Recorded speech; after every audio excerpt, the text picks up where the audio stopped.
All rise. The Honorable Court is now in session. Morning, Your Honor. Morning, Your Honor. Please be seated.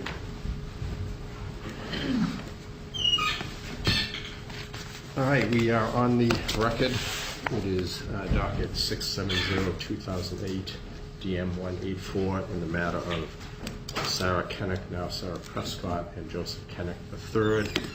And we are scheduled for a show cause hearing filed by the Division of Child Support Services. And I'll ask the parties to identify themselves for the record, please. Gregory Morse of the New Hampshire Office of Child Support. Thank you. Christine Casa representing the petitioner, Sarah Prescott. Joseph Ken1ck III, pro se. Thank you. All right, Mr. Morse, you want to start off, please? Mr. Your Honor, I have a couple of quick questions. Yes, sir.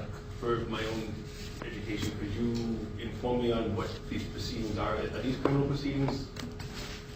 It's not a criminal proceeding. Not a criminal proceeding? Okay, so this is a civil contempt proceeding. Correct, sir. Does that work on a preponderance of evidence, or is it purely discretionary, or how? It's a civil standard, sir, of the preponderance of the evidence based on your ability to show cause regarding non-compliance with the current court orders on child support, if that is established. And you took an oath of office to protect my constitutional rights, correct? I took an oath of office to support and defend the Constitution of the United States and of the state of New Hampshire, sir. Excellent, thank you, sir. Okay. Thank you, Your Honor. Your Honor, we have a support order for $1,162 per month. And the current outstanding child support arrears as of this date, Your Honor, is $34,684.40. The child support arrears periodic payment is $338. And the obligor has voluntarily sent in $200 since the effective date of the order, Your Honor. We also just recently received from the IRS an IRS intercept in the amount of $2,913.60. Came into our office on December 4th. It has been dispersed to the obligee on December 5th. Going back to the order, Your Honor, of July 12th of 2012, the court made an order stating that the defendant shall pay $4,500 within 30 days from the date of the order.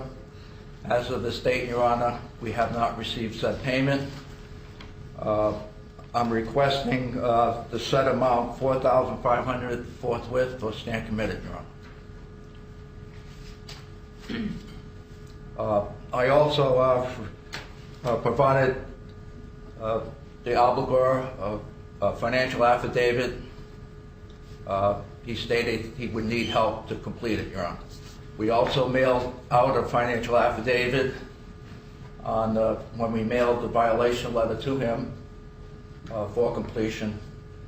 He did not have it ready for this hearing, Your Honor. Objection, Your Honor. I did not receive anything. In fact, this gentleman just gave me this literally 5 minutes before the hearing. He said, did you bring one? I said, no, I've not received any paperwork from you. He said, well, here's one. I said, I'll need assistance with filling this out. This is all complicated legal paperwork. And so that's in clarification to what this gentleman is attempting to imply. It's not that I didn't show up with one. When did you send it out? Your Honor, we sent it out by regular mail, plus certified mail.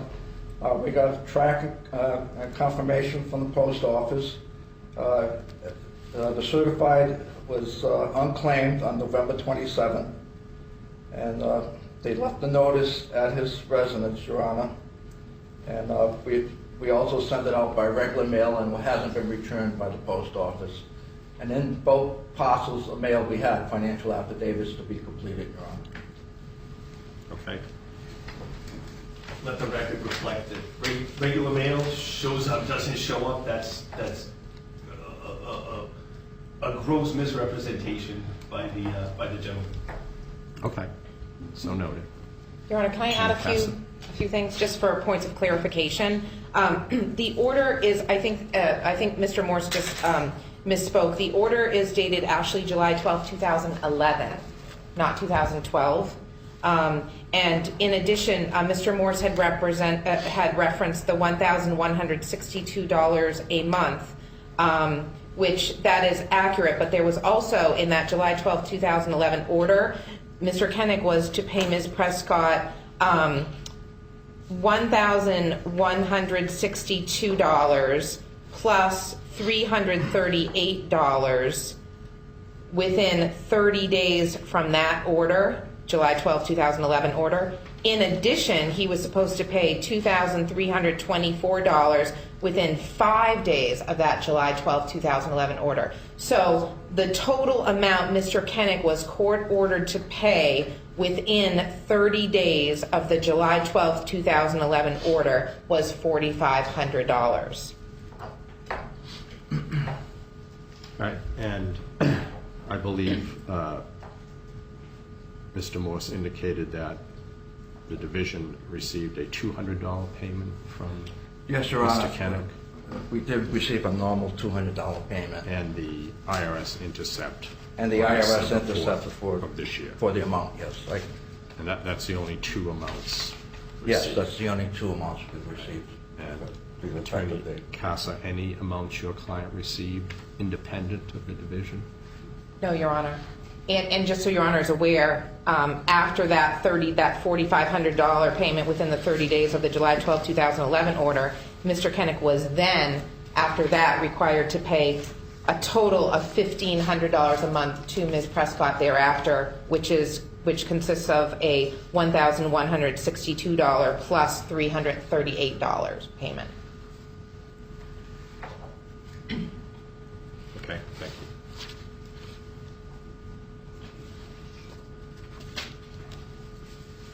All right, Mr.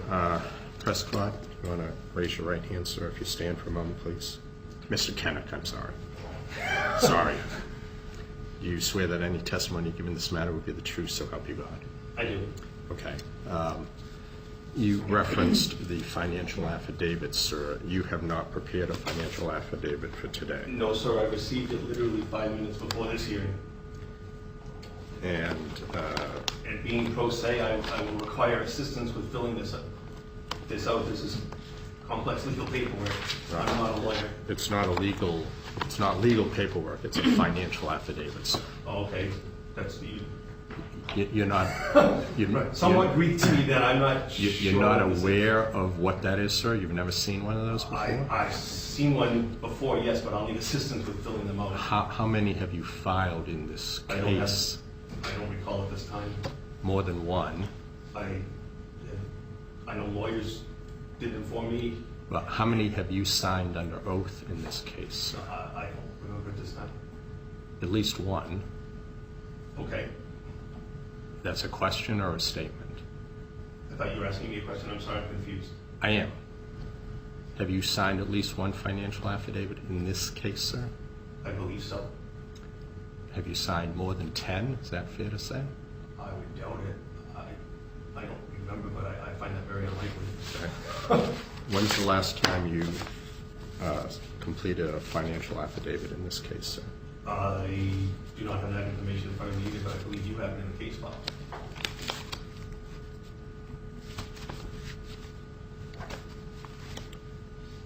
Let the record reflect, I'm very nervous and I'm a bit confused on what it is you're asking of me when I don't have that information, but you do.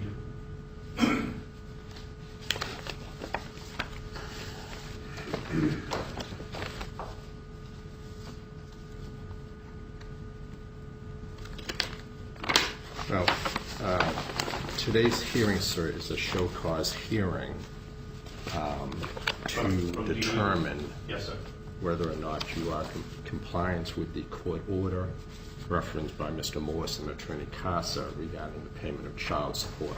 Yes, sir. And I believe I am. I think, I'm a bit confused by why we're here. I think there's a grave mistake. Okay. You ordered that, hang on, I have it here. You made an order that Attorney Shilberl, I hope I said her name right, would sign the house over on my behalf to Sarah Ken1ck, that was to be done before November 2nd. And having received no communications from Ms. Shilberl or any paperwork from her or Attorney Casa, I assume that's been done. That's not the issue today, sir. Well, I believe it is the issue, sir, because that makes me paid in full. Not only in full, but in perpetuity. In Exhibit B, which you have in the case file, is the documentation showing that I paid $235,000 to buy the house and $230,000 to build Your Honor, it. I have to object. Objection. This is completely irrelevant to the issue of Excuse me, Your Mr. Honor. Ken1ck proving why today to the court why he is unable to fully comply with the existing child Because I support. believe I'm in compliance. All right, well, let me see if I understand what you're saying. You're saying you believe you are in compliance with the court order regarding the payment of child support Yes, sir. because I issued an order regarding the transfer of the house. Yes, sir. So you think the transfer of the house pays for the child support? It's $465,000. Did I state your position correctly? I think so. Well, I'm if very I nervous and didn't- kind of confused, so I don't. If I don't- didn't state it correctly, then restate it for me. First of all, I'm confused by how many people I'm contesting against today. Like, is Attorney Casa representing Sir. the Department of Health and Human Services? Sir, if I did not state your position correctly, I want you to restate Okay, it so I'll I say it and then I'll understand. ask that question. The house, I paid $235,000 to purchase, and you have the documentation to show that in Exhibit B. And I paid $230,000 to build it. That's $465,000. You had it signed over on my behalf, so I'm under the impression that I'm paid. If I'm not, then that's news to me. That you're paid for child support? Yes, sir, that would exceed all child support. $1,500 a month, as Attorney Casa stated, $1,500 a month times 12 is whatever that works out to be, a Right. lot. If that Times 10 years before my If daughter that- turns 18 would be if less than that $465. that position is not correct, sir, Then right, that would be news to me today. then you would owe the $34,436 in child support pursuant to the July 12, 2011 order. Is that fair to say? If that position is not correct, that the house transfer pays for the child support, then you would still owe the $34,436. If you say I do, I'd have to ask why, but okay. Right, so if I don't accept your argument that the house transfer pays for the child support, the child This isn't an support, argument, I would not, I'm just Sir, trying to present sir. to you. if I don't accept your position that Okay. the transfer of the house pays for the child support, if I don't accept that position, Okay. then you would still owe the child support. It's Is that a fair statement? a grossly unfair statement, but okay, if that would be a ruling. Whether you think the ruling is fair or not, Right. if the transfer of the house doesn't cover the child support payment, then you would still owe the child support payment. Fair to say? I'm sorry, how would it not cover it? $465,000? That wasn't doesn't cover child support? that wasn't my question, sir. I'm sorry, I didn't understand your question, I'm confused. All right. All right, I've attempted a couple times, sir, to understand your position. I think I understand it. Okay. I think what your position is that because the other court orders required you to transfer the real property, the former marital home, which you built, Yes, sir. that you think that because there's an order transferring that covers any liability you have to pay child support. I believe so. If I'm Okay. wrong, let me know. Right, Yes, sir. you were wrong, sir. I am wrong. Okay. Right. So the issue is, how are you going to pay the $36,436? The how much? $34,436. I have no possible way to pay that. I have no checking account, they've closed them. I went to the bank yesterday. Account number 6901 has a negative $21.99 balance. They closed it on July 9th.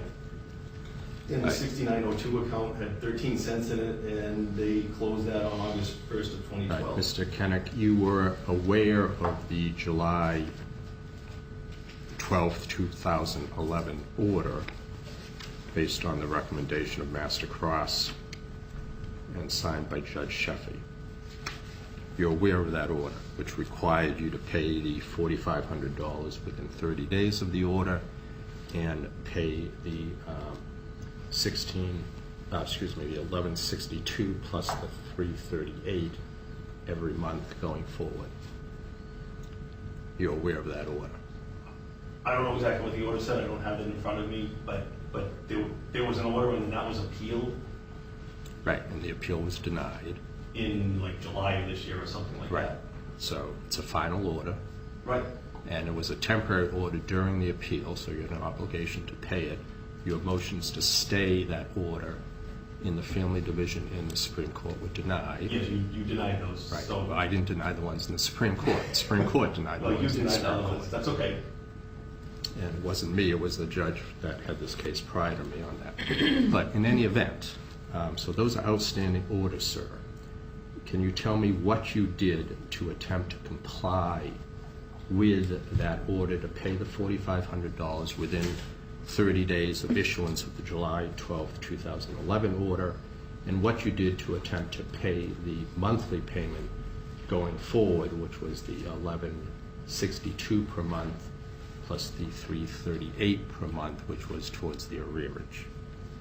What did you do? I can't speak to things that happened months or years ago because I don't recall them. I don't have that information. I have as of today. Well, I'm under the we're impression talking from July of 2011 through December of 2012, so less than a year and a half of time.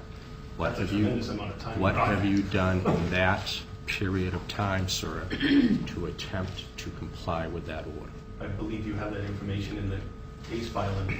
Well, today is the show cause hearing, sir. Right, You so have as of today, I to think show I'm in compliance. cause today why I should not sanction you for not complying with that order, sir.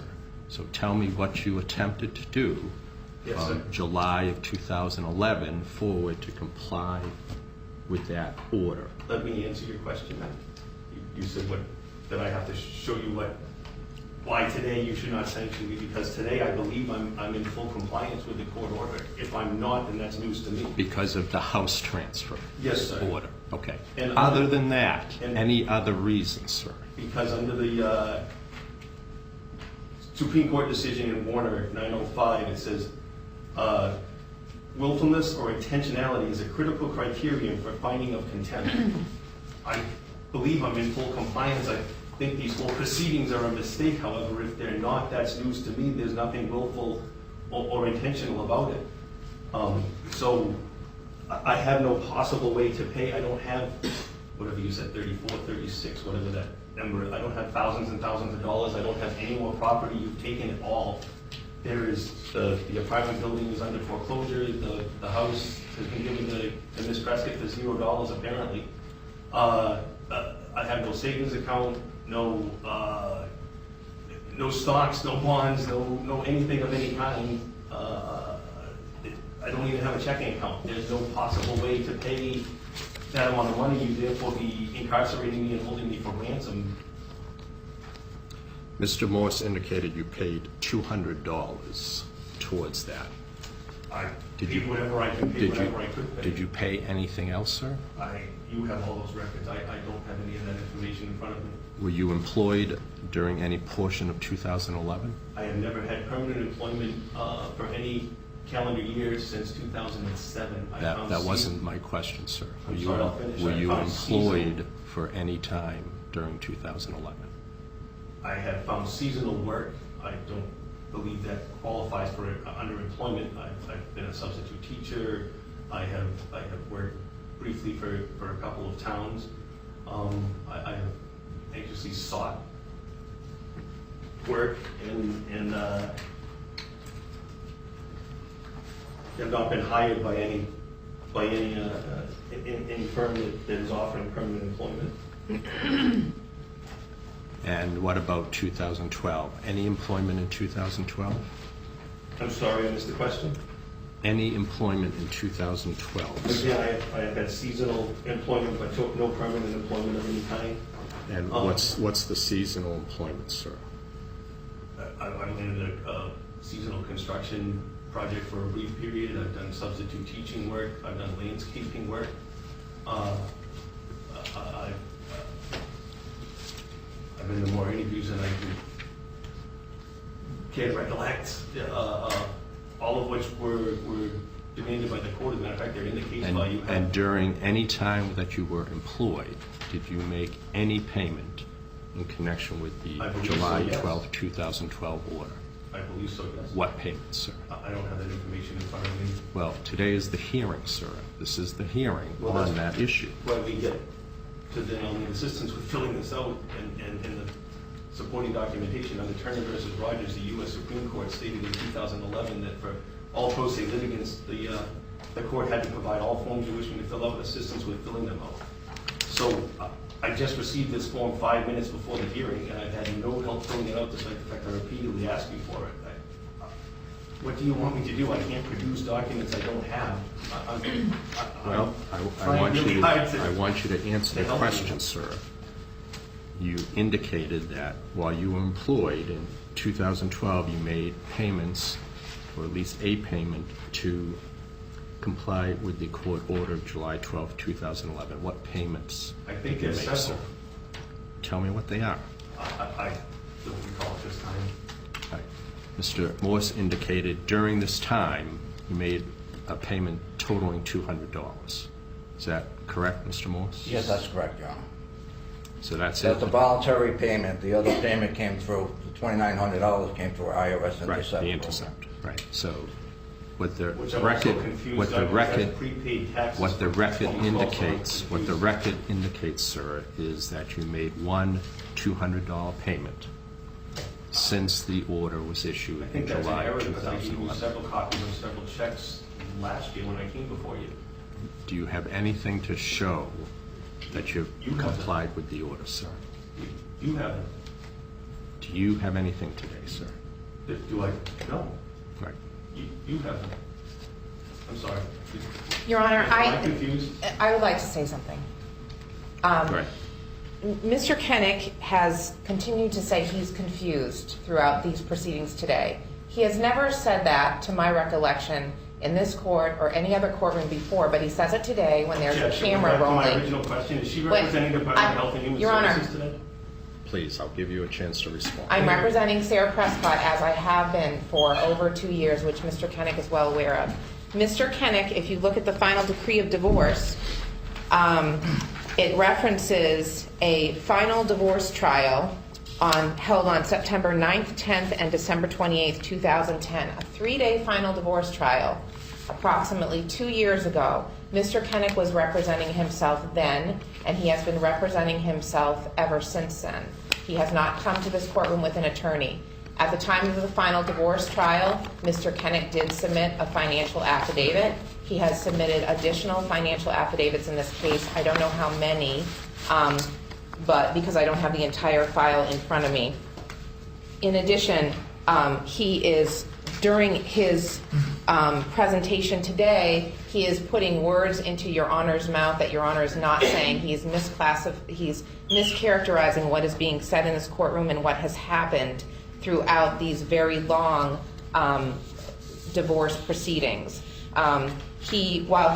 Ken1ck has had attorneys in the past, he has been pro se at least for the past 2 years, and I know that he was pro se for the months leading up to the final trial as well, and has represented himself at numerous hearings, which the court record will reflect. For him to stand in front of this court today and say that he is confused or say that he needs assistance with filling out the financial affidavit, I would submit to the court is not an accurate or honest representation to this court, and it's done solely because there is a camera rolling recording this proceeding. And Mr. Ken1ck obviously had employment in 2012 because we have had the IRS intercept of approximately $2,900. And Mr. Ken1ck has acknowledged by his actions of even paying the approximately $200 toward child support that there is a separate obligation for him to pay child support in addition to the final property division in this case, which did award Ms. Prescott the marital home. Thank you. Okay, thank you. Now, I again asked the question I've asked 3 times in this court. Is Attorney Casa representing the Department of Health and Human Services? Mr. Ken1ck, I'm confused Mr. by Ken1ck, how many people- Attorney Casa has identified herself twice now as what she is doing here in this case and who she is representing. I'm not going to have her repeat it a 3rd time. So she's representing Ms. Ken1ck, but the case is between the Department of Health, according to the court, is between the Department of Health and Human Services and Mr. Ken1ck. So was Attorney Casa here to represent the Health and Human Services today? Sir, we're not moving down that road again. Okay. So, Is there anything- the camera can duly Is go there- up. I'm pro se, and there are 3 people at the other table. I don't understand. all right. Anything else you want to add, sir, regarding the obligation to pay child support? Yes, sir. Again, I believe under the court order, I am in compliance. If you state that I'm not, then again, that's news to me as of right now. And according to the 2006 decision, the court wrote, willfulness or intentionality is a critical criteria for finding of contempt. I'm not willfully in contempt of any court order. I believe I'm in compliance. If I'm not, then that's the first I've heard of it. It also warns that unrestricted use of the contempt power in child support cases presents a significant risk that a non-custodial parent will face imprisonment on account of poverty. It goes on to state that specific safeguards are needed to make a civil proceeding fundamentally fair. That's Matthews versus Eldridge, U.S. Supreme Court decision. And it also goes on to state multiple times that removal of one's children is more psychologically damaging than Objection, Your Honor, that's long-term completely irrelevant. incarceration. I'll sustain the objection. And that I have not seen my children since August Objection, Your 12th. Honor, irrelevant. Sustained. Anything else, sir? Yes, sir. Therefore, let me get my stuff in order here.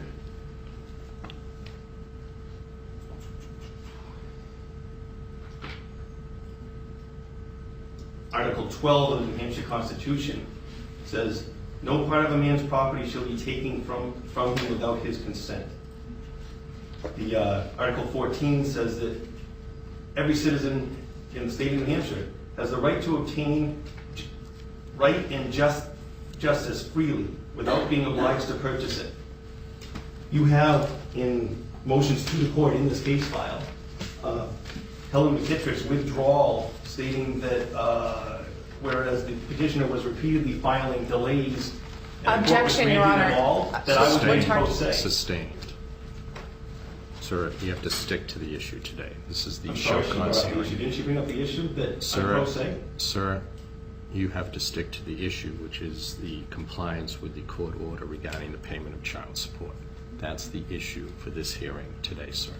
So on that issue, I'm sir, confused. You let her bring up this pro se thing and I'm trying to explain it to you. Is- Did you already know that, so I shouldn't tell you? I know you're pro se, sir. Oh, okay, and you understand Right. how I got to there? It's not voluntary? Sir, Okay.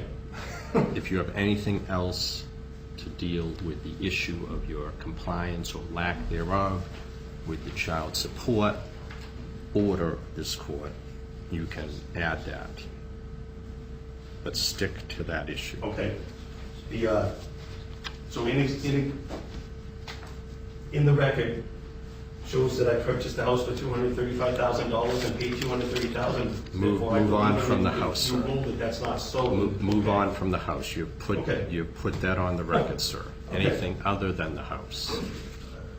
No, I have nothing else other than the house. I don't own anything. You've taken my property, my life savings, my stocks, my ability to find and keep a job is significantly impacted repeatedly by court hearings over and over again, and I beg to make stop. If you just rule that Ms. Ken1ck can have the house and Mr. Ken1ck is paid in perpetuity, I'll move on with my life and she can move on with hers, and we can stop going to court and I can go find a job.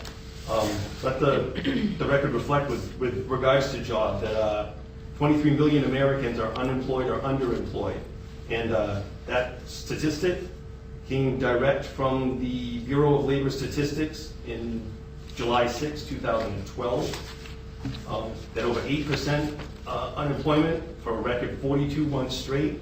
And that number came direct from the Bureau of Labor Statistics August 3rd, 2012. So I'm not alone. There are 23 fellow Americans that have no permanent work right now.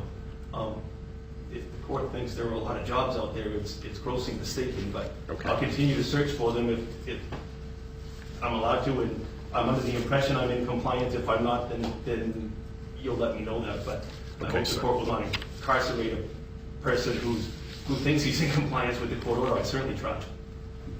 Okay, thank you, sir. Your Honor, may I just say one more thing? Go ahead. Just one more thing. I just want to direct the court's attention to just reminding the court that we have been here before on this issue on a motion that the petitioner had filed dated September 7th, 2011 on these exact same issues. We came to a hearing where Mr. Ken1ck participated, and there was an order after that as well. Okay. Thank you. And let the record also reflect that the court has ignored this court has ignored all motions filed by the pro se respondent from December 22nd to present. Okay, thank you, sir. All right, based on the testimony and evidence presented, Mr. Ken1ck has failed to show cause why he should not be sanctioned for failure to comply with the court order of July 12, 2011, which required him to pay $4,500 within 30 days of issuance of the order, and to pay monthly $1,162 in child support plus $338 in child support arrearages until further order. And there is a current arrearage as of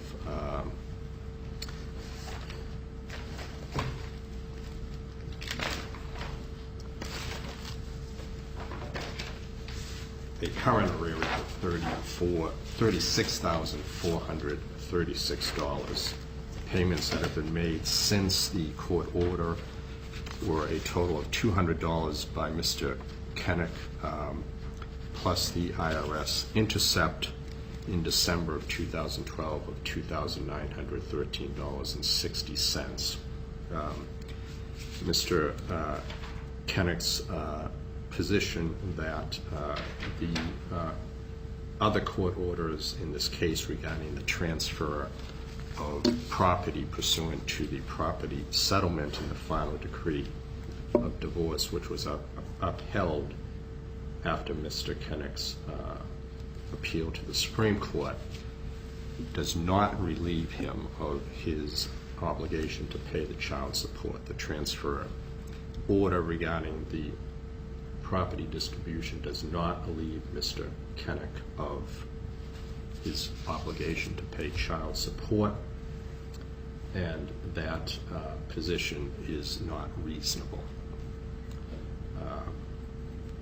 The fact that Mr. Ken1ck has, at quick glance, filled out at least 4 financial affidavits in this case also does not make his position that he cannot fill out a financial affidavit without help requested by him to be provided to him by the court is also not a reasonable position. the IRS intercept indicates, Would you like me to try to fill sir, out for the record? I'm sorry. sir, the IRS intercept indicates that Mr. Ken1ck was employed in 2011 because he was receiving an income tax return based on income for the previous year. By his own, sir, by his own statements today, he indicated he was employed for at least part of 2011 and 2012, and the only payments made were the total of $200 paid by Mr. Ken1ck. So he has failed to show cause why he should not be sanctioned for a willful failure to comply with the court order of July 12, 2011. Accordingly, Mr. Ken1ck, I'm going to commit you to the House of Corrections in lieu of $4,500 cash bail. If the cash bail is paid, then that would be set over towards the arrearage due for the child support.